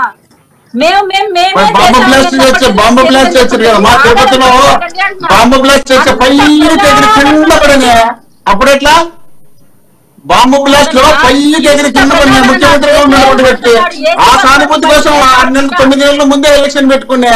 అదే మా సానుభూతి, అది నకిలీ, అది డ్రామా, అది యాక్షన్. పెట్టుకొని కావాల్సిన బాంబు బ్లాస్ట్ చేయించుకొని సంవత్సరం టైంలో ఎలక్షన్ ముందు చూడు, అదే అసలు వస్తున్నాడా అంటే అది రావట్లేదు. పాదయాత్ర టైంలో బయట వచ్చాడు, ఇప్పుడేమో ఏసీ బస్సులో కూర్చొని భద్రంగా బిడ్డ బయట వచ్చాడు, ముందేమో పరదాల మధ్యలో ఉన్నాడు బిడ్డ. అది వారాహి యాత్రలో ఏసీ కదా, వారాహి పాత్ర అగ్గి పెట్టేది లోపల వారాహి కింద అగ్గి పెట్టుకొని వస్తారా? అది ఏసీ కదా, అది ఏసీ కదా. వారాహిలో ఏం పెట్టుకుంటాడు, కింద ఏసీ పెట్టుకున్నాడు దాంట్లో పనిలో. ఏం మాట్లాడుతున్నావు మా మాట్లాడితే జగన్మోహన్ రెడ్డి పరదాలు కాదు. ఇంకా మీలాంటి నిజమైనటువంటి ఆలోచనలతో రానేస్తారని మీలాంటి వాళ్ళు రాను కారంపొడి ఇట్లా ఎన్ని మీలాంటి వాళ్ళు ఉంటారు కాబట్టి మీరు ఉసుకొలిపి పంపించారు కాబట్టి మీరు రెచ్చగొట్టి మాట్లాడతారు కాబట్టి మీరు ముఖ్యమంత్రి అనే గౌరవం లేకుండా దిగజారి మాట్లాడతారు కాబట్టి ముఖ్యమంత్రి నీచమైనటువంటి డైలాగులు వాడతారు కాబట్టి మీ డైలాగ్ వాళ్ళు ఉంటారు కాబట్టి ఈ విధమైనటువంటి అభిప్రాయం ప్రజలకి పంపిస్తున్నారు కాబట్టి మీరు మీ నాయకుడు మీరు అధికారంలో రావాలని కీర్తన్ గారు పాపిరెడ్డి గారు ఏదో మాట్లాడుతున్నారు. కీర్తన్ గారు, మోహన్ రెడ్డి గారు ఒక్క నిమిషం ఉండండి. పాపిరెడ్డి గారు రాజకీయ విశ్లేషకులు మాట్లాడుతున్నారు. పాపిరెడ్డి గారు ప్లీజ్ కంటిన్యూ సార్. ఇప్పుడు ఇది సెక్యూరిటీ వైఫల్యంగా అటు జనసేన ఇటు తెలుగుదేశం ఇద్దరు కూడా చెప్తున్నారు. సెక్యూరిటీ వైఫల్యము ఎప్పుడంటే ఏదైనా గన్నో లేకపోతే కత్తో బాంబులో ఏమైనా వస్తే పోలీసులు చెక్ చేస్తారు. ఒక చిన్న రాయి అంటే ఏ సెక్యూరిటీ ఫోర్సెస్ కూడా రాయిని అది ఒక వెపన్ గా ఒక ఆయుధంగా చూడరు. కాబట్టి మొన్న జగన్ గారి మీద జరిగిన దాడిని ఖండించాలి, అన్ని పార్టీలు ఖండించాలి. అది ప్రతిపక్షమైనా లేదా అధికార పక్షమైనా వైసీపీ అయినా జనసేన అయినా టీడీపీ అయినా, లేకపోతే అట్లాగే చంద్రబాబు గారు నిలబడితే కూడా మిగతా అన్ని పార్టీలు కూడా ఖండించాలి. అట్లాగే జనసేన నాయకుడు పవన్ కళ్యాణ్ అయితే ఆ సాంప్రదాయం అనేది నేను కోరుకునేది అంటే అన్ని రాజకీయ పార్టీలకు ఉండాలి. ఒకటి సెక్యూరిటీ ల్యాబ్సెస్ అన్నవి ఇప్పుడు ఉదాహరణకు ఆయన మోహన్ రెడ్డి గారు అన్నారు అలిపిరిలో చంద్రబాబు నాయుడు జేడీ కేటగిరీ పెద్ద 2004 ముందు జరిగిన పెద్ద ఇన్సిడెంట్. అది దాదాపుగా అదృష్టవశాత్తు ఆయన బయటపడ్డాడు. అది సెక్యూరిటీ, ఎందుకంటే అది నక్సలైట్లు పెద్ద ఎత్తున బాంబులు పెట్టారు చంపడానికి విషయం. రాయడము లేకపోతే చిన్న రాళ్ళు అనేది ఇవి ఈ లెవెల్ దీనికి ప్రాచుర్యం కూడా అవసరం లేదండి. ఇప్పుడు ఆ జగన్ గారు కూడా నేను చెప్తున్నా కదా, కోడికత్తితో జగన్ గారు గెలవలేదు, ఈ రాయితో జగన్ గారు ఓడిపోరు. జగన్ గారు ఓడిపోయినా గెలిచినా ప్రజలు డిసైడ్ చేస్తారు. ప్రజలలో ఒకవేళ పరిపాలన బాగుంటే జగన్ గెలుస్తాడు, లేకపోతే పరిపాలన బాగలేదు చంద్రబాబు గారి పరిపాలన బాగున్నది ప్రజలు అనుకుంటే చంద్రబాబు గెలిచి చేస్తారు. ఈ చిన్న చిన్న ఇన్సిడెంట్స్ సంఘటనలతో ఓడిపోవడం గెలవడం అంటూ ఏముండదు. ఇటువంటి చిన్న సంఘటనలతో ఓడిపోవడం గెలవడం అంటే అందరు కూడా ఇదే డ్రామాలు చేస్తారు ఒకవేళ అనుకుంటే. కాబట్టి ఇటువంటి జరగవు. కానీ ఇటువంటి సాంప్రదాయం మంచిది కాదు. రాజకీయంగా కనీస విలువలు అన్ని పార్టీలు పాటించాలి. ఎటువంటి ఏ నాయకుల మీద కూడా ఎటువంటి దాడి జరిగినా ఎటువంటి ఇన్సిడెంట్ జరిగినా కూడా అన్ని పార్టీలు రాజకీయాలకు అతీతంగా దాన్ని ఖండించాలి. ఒకవేళ ఇన్సిడెంట్ జరుగుతుంది అది ఆ సత్సంప్రదాయం అన్నది ఏ రాజకీయ పార్టీకైనా కూడా ఏ రాష్ట్రంలో ఉంటే బాగుంటుంది. లేకపోతే ఇట్లా ఇప్పుడు ఈ డిస్కషన్ లెక్క మీరు తప్పంటే మీది మీరు తప్పంటే మీది నాది ఇప్పుడు దీంతో వచ్చే ప్రయోజనం లేదు. ఇప్పుడు రేపు దాదాపు ఇంకొక 25 రోజుల ఎలక్షన్స్ ఉన్నాయి. 25 రోజుల ఎలక్షన్స్ లో ఇంకా రాజకీయ వాతావరణం వేడెక్కుతుంటది, ఇంకా మాటల వేడి ఇంకా పెరుగుతుంటది, రకరకాల ఛాలెంజ్లు వస్తుంటాయి. అటువంటిప్పుడు వీళ్ళు ఈ విధంగా కాకుండా అన్ని పార్టీలు కూడా ఒక సందేశం నేను కోరుకునేది ఏంటంటే ఈ అమర్ టీవీ ద్వారా ఆంధ్రప్రదేశ్ ప్రజలకు అన్ని పార్టీలు అందరూ కూడా ఒకటే సందేశం ఇవ్వాలంటే ఇటువంటి ఇన్సిడెంట్స్ లేకుండా శాంతంగా ఉండి ఎన్నికలలో ఎవరు నచ్చిన వాళ్ళు చేసుకోండి. వైసీపీకి నచ్చితే వైసీపీ తెచ్చుకోండి, లేకపోతే ఈ కూటమి నచ్చితే కూటమి కోటేసుకోండి. కానీ ఇటువంటి ఇన్సిడెంట్స్ తప్పు అనేది ఖండించకపోతే రాబోయే కాలంలో ఇటువంటి సంఘటనలు ఎక్కువ జరగవచ్చు, ఇంకా ఎక్కువ టెన్షన్ పెరగవచ్చు. దాంతో ఈ ప్రజాస్వామ్యానికి దెబ్బ, సమాజానికి కూడా మంచిది. ఓకే, తులసిరెడ్డి గారు, పాపిరెడ్డి గారు ధన్యవాదాలండి. తులసిరెడ్డి గారు మీరు చెప్పండి. తులసిరెడ్డి గారు, రానున్న రోజుల్లో మీ కార్యాచరణ ఎలా ఉండబోతుంది? ప్రజల ముందుకి ఏ విధంగా వెళ్ళబోతున్నారు? ఇంకా ఎన్ని సభలతో వెళ్ళబోతున్నారు? మా పార్టీ తరఫున ప్రజాస్వామ్యయుతంగానే మేము శాంతియుతంగానే మా ప్రచారం కానీ ఇంకోటి కానీ మా ఎన్నికల శైలి కానీ ఉంటుంది. ఇది ఎందుకంటే సార్ ఇది పటిష్టమైనటువంటి సెక్యూరిటీగా చేసుకొని అంటే ఎలక్షన్ కమిషన్ కొన్ని గైడ్ లైన్స్ ఇచ్చి ప్రచారాలలో పర్మిషన్లు తీసుకొని ఇవన్నీ కూడా ఆల్రెడీ అమల్లో ఉన్నాయి. అవి లేకుండా మితిమీరి చేయడం వలన సెక్యూరిటీ వైఫల్యాలు అనేది జరుగుతున్నాయి. కానీ ఎవరో తెలుగుదేశం వాళ్ళు వేసినారో జనసేన ఇవన్నీ తప్పుడు ఆరోపణలు తప్ప ఇంకోటి లేదు సార్ ఇది. కాబట్టి ఎలక్షన్ కమిషన్ సివియర్ యాక్షన్ తీసుకోవాలి ఇటువంటి ఇష్యూస్ మీద అని చెప్పి నేను కోరుకుంటున్నాను సార్. ఓకే, మోహన్ రెడ్డి గారు మీరు కంక్లూడ్ చేయండి. రానున్న రోజుల్లో మీరు ఎటువంటి స్టాండ్ తీసుకోబోతున్నారు? బస్సు యాత్ర మరి ఈ రోజు నుంచా రేపు నుంచా మళ్ళీ కంటిన్యూ అయ్యేది ఉందా? మీ తదుపరి కార్యాచరణ ఏంటి సార్? ఈరోజు ఆల్రెడీ మళ్ళీ స్టార్ట్ అయింది. మేము పార్టీ పెట్టినప్పటి నుండి ఒకే స్టాండ్ మీద నడుస్తున్నాం అండి. మధ్యలో ఒక రకము, రేపు ఒక రకము, ఈ రోజు ఒక రకము, ఆ పార్టీతో 2 రోజులు పొత్తు, ఈ పార్టీతో 2 రోజులు పొత్తు, ఆ పొత్తు అయిపోతానే వాళ్ళని డ్రాప్ చేసుకోవడం, మళ్ళీ ఇంకోని పెట్టుకోవడం, వాళ్ళని పెట్టుకొని ఇంకోని తీసేయడం. ఈ రోజు ఒక మేనిఫెస్టో రిలీజ్ చేయడం, ఆ మేనిఫెస్టో ఫెయిల్యూర్ కావడం, ఆ తర్వాత మళ్ళీ మేనిఫెస్టో పెట్టుకోవడం, ఆ మేనిఫెస్టో రిలీజ్ అది ఫెయిల్ అయితే మళ్ళీ దాన్ని పక్కన పెట్టేసి ఇంకోటి చేసుకోవడం.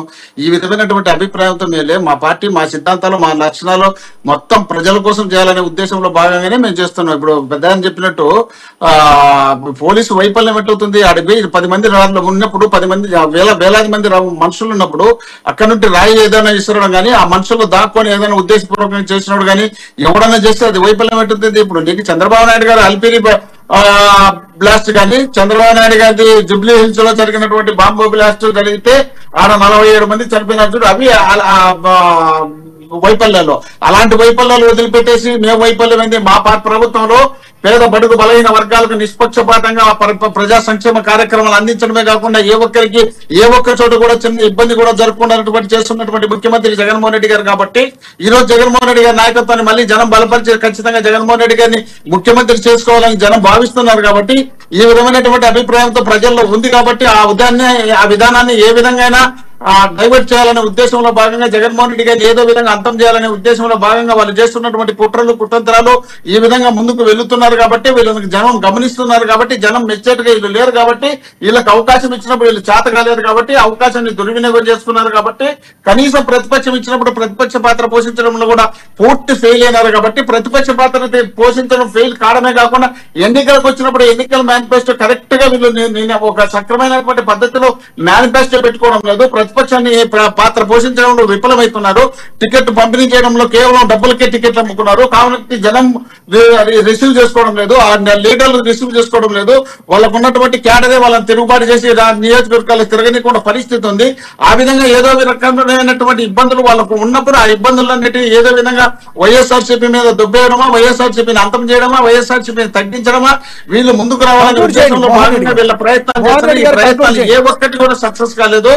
వీళ్ళ ప్రయత్నాలు సక్సెస్ కావు. కాబట్టే జగన్మోహన్ రెడ్డి గారి నాయకత్వాన్ని బలపరుస్తున్నారు. కాబట్టి ఖచ్చితంగా 24లో ఆంధ్రప్రదేశ్ ముఖ్యమంత్రిగా జగన్మోహన్ రెడ్డి గారు అవుతారు. జగన్మోహన్ రెడ్డి గారు కరెక్ట్ గా పద్ధతి ప్రకారమే పరిపాలన సాగిస్తున్నారు. కాబట్టి పద్ధతి ప్రకారమే ప్రచారం చేస్తున్నారు. కాబట్టి అక్కడ బస్సు యాత్ర గానీ, సిద్ధం సభలు గానీ, ఏ ఒక్క మీటింగ్ పెట్టినా ఒక్కొక్క చోట ఒక్కొక్క విధంగా మాట్లాడలే. ఏ చోట ఎక్కడ మాట్లాడినా అన్ని ఒకే విధంగా మాట్లాడుతున్నాడు. ఎక్కడ తప్పు ఉంటే ఆ తప్పును చూపిస్తున్నాడు. ఎక్కడ మంచి చేయాలనుకుంటే ఆ మంచిని చేస్తున్నాడు. ఎక్కడ ఇంకా మంచి చేయాల్సిన అవసరం ఉంది అనిపిస్తే ప్రజలను అడిగి తెలుసుకొని ఆ మేనిఫెస్టో పెట్టాలన్న ఉద్దేశంలో భాగంగా ఇప్పటికి కూడా ఇంకా సమస్యలు ఏమన్నా ఉంటే ఆ సమస్యలు తెలుసుకోవాలనే ఉద్దేశంలో భాగంగా వెళ్తున్నాడు. ఆ రోజు ప్రతిపక్షంలో ఉన్నప్పుడు 3648 కిలోమీటర్లు చేసినప్పుడు ప్రజల సమస్యలు తెలుసుకొని మేనిఫెస్టో తయారు చేసినాడు. ఇప్పుడు ఇంకా ఏదైనా దాంట్లో కూడా ఇంకా సమస్య ఏదైనా పరిష్కారం కాకుంటే వాటిని పరిష్కరించాలనే ఉద్దేశంలో భాగంగా జనాన్ని అడిగి తెలుసుకొని ముందుకు వెళ్తున్నాడు. ఇంత నీట్ గా ఇంత సక్రమంగా ఒక ముఖ్యమంత్రి ఒక పద్ధతి ప్రకారం ప్రచారం చేస్తుంటే వీళ్ళకి పద్ధతి లేదు, పాడలేదు. మైకి తీసుకుంటే ఇష్టం వచ్చినట్టు ఊగిపోవడం, పూనకాలు రావడం, వీళ్ళు ఇష్టం వచ్చినట్టు రెచ్చగొట్టడం, ఎప్పుడు అవమానపరచడం, కించపరచడం, రకరకాలుగా వీళ్ళు కుటుంబాన్ని తిట్టడం. ఇదే తప్ప వీళ్ళు రాష్ట్రానికి పరిపాలన చేయాలనే ఆలోచన ఒకవేళ అవకాశం వచ్చే ఏ విధంగా ఉంటుందని అభిప్రాయాన్ని జనానికి పంపించడం ఎవరు తిట్టారు కుటుంబాన్ని?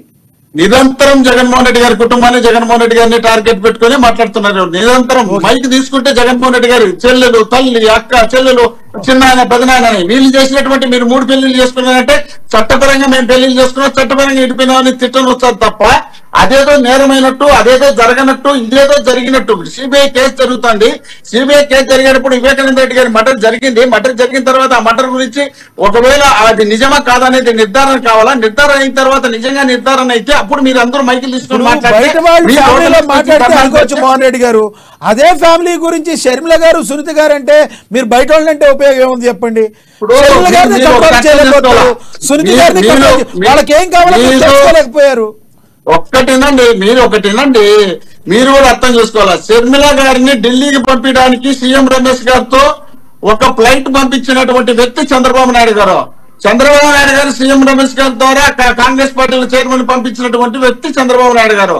చంద్రబాబు నాయుడు గారు వచ్చిన తర్వాత అక్కడ షర్మిల గారి భర్తను, చంద్రబాబు నాయుడు గారికి పులివెందుల క్యాండిడేట్ బీటెక్ రమేష్ ను ఇద్దరిని కూర్చోబెట్టి చర్చలు జరిపినటువంటి వ్యక్తి చంద్రబాబు నాయుడు గారు.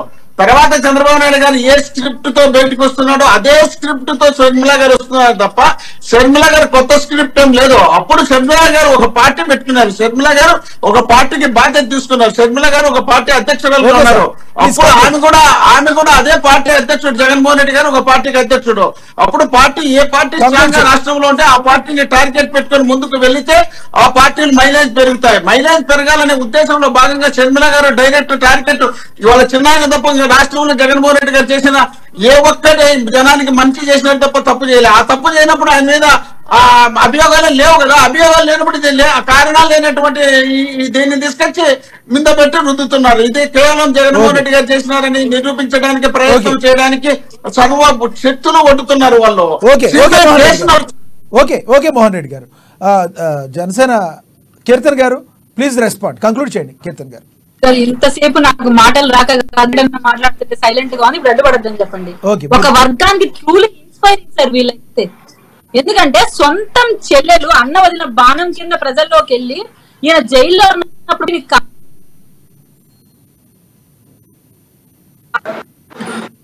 గెలుపుకు ఒక కారకురాలిగా ఉండి ఆ పార్టీని బతికించిన అమ్మాయిని గెలిచిన వెంటనే పక్కన పడేసి ఆ అమ్మాయి సొంతం తన చెల్లినే సోషల్ మీడియా ద్వారా వాళ్ళ నాన్న పుట్టుకని ఆ అమ్మాయి పుట్టుకని క్వశ్చన్ చేసేలాగా సొంత తల్లి మీదనే ట్రోలింగ్ చేయించుకున్న బతుకు సార్ వీళ్ళది, వీళ్ళ పార్టీది. సొంతం చెల్లెలు ఆ వర్రా రెడ్డి అనే వ్యక్తి బాగా సన్నిహితుడు, భారతి గారితో ఉంటాడు. అతనే అతని అఫీషియల్ సైట్ లో, ట్విట్టర్ సైట్ లో రాశాడు, నీ పుట్టుకెట్లా, మీ నాన్న ఎవరు, అసలు నీకు వైఎస్ జగన్ కి ఏం సంబంధం, అసలు నువ్వు వైఎస్ జగన్ ఎందుకు పెట్టుకుంటున్నావు, వైఎస్ అని ఎందుకు పెట్టుకుంటున్నావు వైఎస్ఆర్ అని. వీళ్ళు మళ్ళా మీద మాట్లాడడం పవన్ కళ్యాణ్ గారి భార్య గురించి, వాళ్ళ అమ్మగారి గురించి, వాళ్ళ పిల్లల గురించి, శ్రీరెడ్డి అని ఆవిడ, కత్తి మహేష్, జగన్మోహన్ రెడ్డి గారు, సాక్షి గారు, రోజా గారు ఇట్లాంటి వాళ్ళు మాట్లాడున్నారు. ఈ 5 ఏళ్లలో ఎక్కడన్నా ఒక్క ప్రెస్ మీట్ వ్యక్తిగత విమర్శల మీద కాకుండా విధానపరంగా చెప్పండి మోహన్ రెడ్డి గారు, నేను ఛాలెంజ్ చేస్తున్నా, నేను ఓపెన్ ఛాలెంజ్ ఇస్తున్నా, మళ్ళీ డిబేట్ కంటిన్యూ చేద్దాం నెక్స్ట్ టైం. ఒక్క ప్రెస్ మీట్ జగన్మోహన్ రెడ్డి గారు పేపర్ ఎగిరిపోతే ఇంకా అయిపోయి ఆయనకి పవన్ కళ్యాణ్ గారు ఏం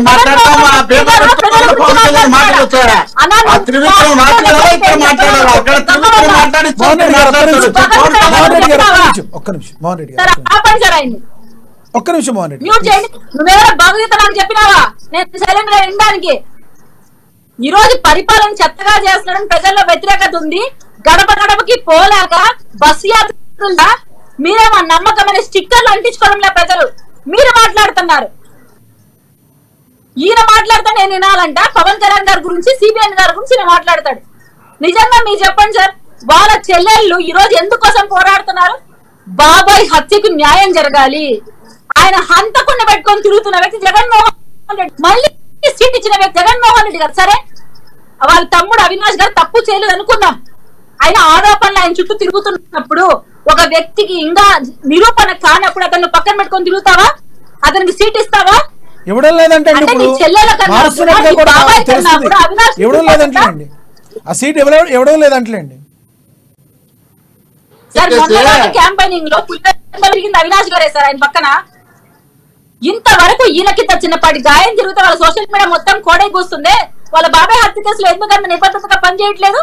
ఈ రోజు అన్నయ్య అనలిస్ట్ గారు ఒక మాట అన్నారు, అమ్మ అది పెద్ద ఇంపాక్ట్ చూపించదు, తప్పన్నా. నేను ప్రజల్లోకి వెళ్తున్నప్పుడు నేను గమనిస్తున్నా, నాతో ప్రజలు అంటున్నారు ఏమని, అమ్మాయి ఏంటమ్మా ఆయన జగన్మోహన్ రెడ్డి గారు పవన్ కళ్యాణ్ గారు వ్యక్తిగత జీవితం గురించి మాట్లాడతారు, మాకెందుకమ్మా ఆయన వ్యక్తిగత జీవితము అని. అదే ఇంపాక్ట్ జగన్మోహన్ రెడ్డి గారు గత ఎలక్షన్ లో కోడికత్తి డ్రామా మీద పడి ఉండదు. అయ్యో ఆ బిడ్డ మీద అన్యాయంగా దాడి జరిగింది, తండ్రి లేని బిడ్డ, తల్లి చెల్లెలు కోసం తిరుగుతుంటే జైల్లో పెట్టింది సోనియా గాంధీ. తర్వాత ఎలక్షన్ లో వాళ్ళ బాబాయ్ కూడా హతమార్చారు, ఇది చేసిన టీడీపీనే పోయినదా? మమ్మల్ని బీటీం అని ప్రచారం చేసి మా ఓటమి కారకులైన వైసీపీ వాళ్ళకి ఇది వర్కౌట్ అయిందా సార్? కీర్తన్ గారు మీరు మాట్లాడిన దానిలో ఒక అబ్జెక్షన్ అండి, అదేంటంటే బి టీమ్ గా మిమ్మల్ని ప్రొజెక్ట్ చేసింది ఆ రోజున వైసీపీ అయినప్పటికీ కూడా అందులో టీడీపీ పాత్ర లేదంటారా? గడప గడపకి వెళ్ళి నేను పవన్ కళ్యాణ్ 2018లో కొడితే ఏనుగు కుంభస్థలాన్ని కొడితే ఎలా కూర్చుంటుందో టీడీపీ అలా కింద కూర్చోవాలి అని చెప్పి పవన్ కళ్యాణ్ గారు చెప్పిన తర్వాత ప్రతి ఇంటికి వెళ్ళి మేము పవన్ కళ్యాణ్ ఒకటే అని టీడీపీ కార్యకర్తలు కాదా ప్రచారం చేస్తుంది? దానిలో టీడీపీ పాత్ర లేదంటారా? నిజం చెప్పండి. ఖచ్చితంగా మాట్లాడదాం. నేనేమంటున్నానంటే రాజకీయాల్లో విమర్శలు ప్రతి విమర్శలు సర్వసాధారణం. ఆ రోజు మేము ఊహించినప్పుడు వీళ్ళిద్దరి పరిపాలన చాలా వర్స్ట్ ఉంటదేమో అని ఊహించాం. కానీ వాళ్ళ పరిపాలన కంపేర్ చేస్తే జగన్మోహన్ రెడ్డి గారు ఈరోజు నరకతుల్యం చేసేసాడు ప్రజల భవిష్యత్తుని. ఆయన అడ్మినిస్ట్రేషన్ లో ఎంప్లాయీస్ పాయింట్ ఆఫ్ వ్యూలో మహిళల పాయింట్ ఆఫ్ వ్యూలో చాలా బాగా మెరుగైన పరిపాలన అందిస్తున్నారు. జగన్ రెడ్డి గారి పరిపాలన మీరు చూస్తే ఎంప్లాయీస్ అసహనంగా ఉన్నారు, మహిళలు అసహనంగా ఉన్నారు, యూత్ అసహనంగా ఉంది. ఏ వర్గానికి న్యాయం జరిగి చెప్పండి మీరు ఈ రోజు. కంక్లూడ్ చేయండి madam. That's why I'm saying clearly మీరు గమనిస్తే ప్రజా వ్యతిరేకత వైసీపీ పైన తీవ్రంగా ఉంది. జగన్మోహన్ రెడ్డి ఒక ఆస్పిరెంట్ ఇంకొక ఆస్పిరెంట్ ఎందుకు మారుస్తున్నారంటే ఇదే వారసత్వ రాజకీయాలకు తెర తెరపడం కోసమే, జగన్మోహన్ రెడ్డి గారి పతనం కోసమే ప్రజలు కాంక్షిస్తూ ఉన్నారు. ఖచ్చితంగా మార్పు మొదలవుతోంది. ఎన్డీఏ కూటమి విజయకేతనం ఎగరవేయబోతోంది. అదే మా కన్ఫ్యూజన్ సార్. ఇంకంతే. ఓకే మనతోటి రాజకీయ విశ్లేషకులు ఫోన్లో శ్రీనివాస్ గారు ఉన్నారు. శ్రీనివాస్ గారు కంక్లూడ్ చేయండి సార్ ప్లీజ్.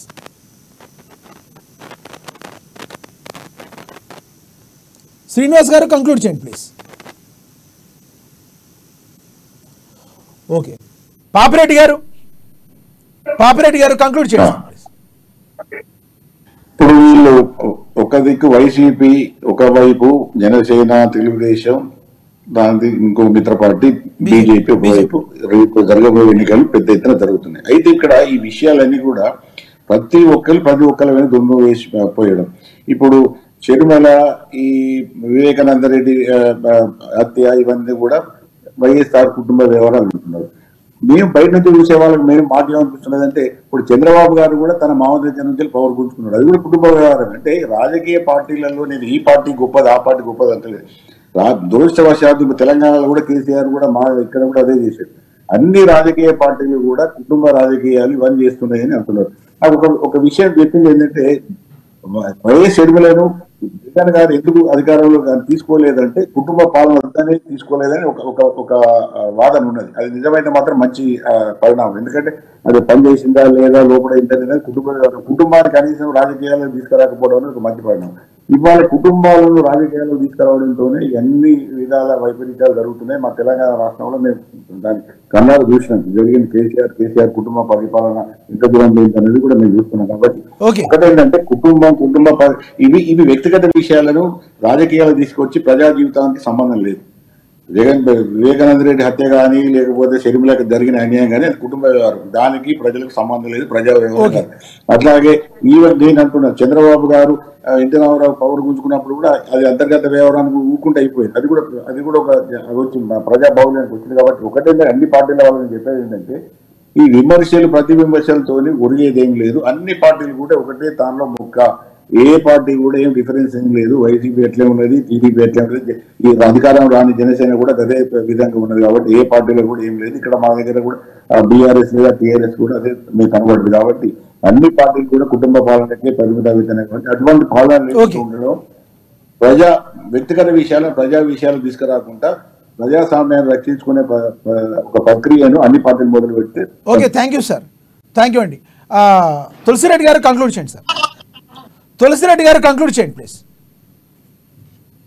ఓకే, థ్యాంక్స్ అండి. అందులో చర్చలో పాల్గొన్నందుకు వైసీపీ అధికార ప్రతినిధి ఎల్ఎన్ మోహన్ రెడ్డి గారు ధన్యవాదాలండి. టీడీపీ అధికార ప్రతినిధి తులసిరెడ్డి గారు ధన్యవాదాలు. అదేవిధంగా రాజకీయ విశ్లేషకులు పాపిరెడ్డి గారు ధన్యవాదాలండి. జనసేన అధికార ప్రతినిధి కీర్తన్ గారు ధన్యవాదాలు. రాజకీయ విశ్లేషకులు వేల్పూరి శ్రీనివాస్ గారు ఫోన్లలో అందుబాటులోకి వచ్చినందుకు ధన్యవాదాలండి. ఈరోజు అండి ఇది స్పెషల్. ప్రతిరోజు కూడా ఆంధ్రప్రదేశ్లో రోజుకొక రకంగా రాజకీయం ముదిరి పాకాన పడుతూ ముందుకు సాగుతున్నట్టులో ఎటువంటి సందేహం లేదు. అందరి అంతిమ యొక్క లక్ష్యం ఒకటే ఉండాలి, అదే ప్రజాశ్రేయస్సు. ప్రజాశ్రేయస్సు బాగుండాలి. కాబట్టి నాయకులు అందరూ కూడా ప్రజాశ్రేయస్సును దృష్టిలో పెట్టుకుని రాజకీయంగా ముందుకు వెళ్ళాలి తప్పితే ఒకరిపై ఒకరు విమర్శలు ప్రతి విమర్శలు చేయడం వల్ల దానికి ప్రజలకి ఒరిగేదేమీ లేదని రాజకీయ విశ్లేషకులు చెప్తున్నారు. మరి రానున్న రోజుల్లో ప్రజలు ఎవరికి పట్టం కడతారనేది మరికొన్ని రోజుల్లో తేలనుంది. ఇది వాళ్ళ స్పెషల్ డిబేట్. చూస్తూనే ఉండండి అమ్మా న్యూస్, నిజం కోసం జనం కోసం.